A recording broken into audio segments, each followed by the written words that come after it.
Yo-yo TV ప్రేక్షకులకు శుభోదయం. ఈరోజు బులియన్ మార్కెట్లో బంగారం వెండి ధరలు ఏ విధంగా ఉన్నాయో ఒకసారి మనం తెలుసుకుందాం. గత కొన్ని రోజులుగా పరుగులు పెడుతున్న బంగారం ధరలు స్వల్పంగా తగ్గుముఖం పట్టాయి.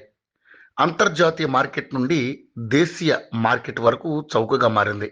10 గ్రాముల బంగారం ధర దాదాపుగా 1900 కంటే ఎక్కువ తగ్గింది.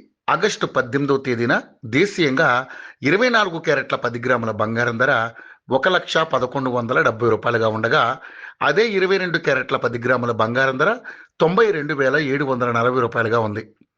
ఇక 18 క్యారెట్ల 10 గ్రాముల బంగారం ధర 75,880 వద్ద కొనసాగుతుంది. ఇక వెండి కిలో ధర 1,16,100 ఉండగా, ఇక హైదరాబాద్, కేరళ, చెన్నై నగరాల్లో కిలో వెండి ధర 1,26,100గా ఉంది. ఇలా ధరలు క్రమంగా తగ్గడం బంగారం కొనుగోలుదారులకు మంచిదేనని చెప్పొచ్చు. మొత్తానికి ఈ ధరలు తగ్గుదల పసిడి మార్కెట్లో ఒక సానుకూల సంకేతంగా భావించవచ్చు. రాబోయే పండుగలు, వివాహ సీజన్లు మొదలైన సందర్భాల్లో బంగారం కొనుగోలుకు ఇది ప్రోత్సాహం కల్పించే అవకాశం ఉంది.